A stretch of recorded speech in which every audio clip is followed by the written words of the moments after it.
ஆயால் மலைக்கு சூடாக முட்டை சூப்பு தான் செஞ்சுருந்தேன். அது எப்படி செய்கிறது அப்படின்னா, நமக்கு தேவையான காய்கறிகள் கேரட்டு, பீன்ஸு, ஸ்வீட் கார்ன் அந்த மாதிரி ஆட் பண்ணிக்கலாம். அது கூட வெங்காயம், இஞ்சி, பூண்டு எல்லாமே பொடி பொடியாக கட் பண்ணி வச்சுட்டு, ஒரே ஒரு முட்டை எடுத்தோம்னாவே 2 பேத்துக்கு போதும். அதை நல்லா பீட் பண்ணி வச்சுக்கலாம். ஸோ ஒரு சாஸ் பேன் வச்சுட்டு அதில் வந்து கொஞ்சோண்டு ஆயில் ஆர் பட்டர் ஆட் பண்ணிவிட்டு, அது கூட வந்து நம்ம அரிஞ்சு வச்சுருக்கிற இஞ்சியும் பூண்டையும் போட்டு நல்லா ஃப்ரை பண்ணி எடுத்துக்கலாம். அது ஒரு 50% வந்து ஆயிலே நல்லா ஃப்ரை ஆகி ஒரு அரோமா கொடுக்கும்.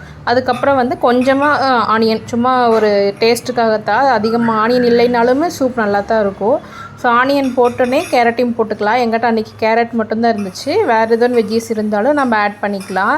ஸோ இதெல்லாம் ஆட் பண்ணிவிட்டு கேரட் ஒரு 20% குக் ஆனோடனே நம்ம வந்து நமக்கு தேவையான அளவு தண்ணி ஊற்றிக்கலாம். அப்புறம் மிளகு வந்து இடையில வந்து நான் இடித்து வச்சுக்கிட்டேன். பெப்பர் பவுடராக போடாமல் இந்த மாதிரி இடித்து போட்டோன்னா இன்னும் கொஞ்சம் நல்லாயிருக்கும். அப்புறம் தேவையான அளவு தண்ணி ஊற்றிட்டு நல்லா சூடாகட்டும், வெயிட் பண்ணுங்கள். அதுக்கப்புறம் வந்து உப்பு போட்டுட்டு கொஞ்சம் கொதி வரும். அப்போ வந்து நம்ம கார்ன்ஃப்ளவர் மாவு வந்து தண்ணியில் கரைச்சி வச்சுருப்போம். அது எதுக்குன்னா அந்த சூப்போட திக்னஸ்க்காக.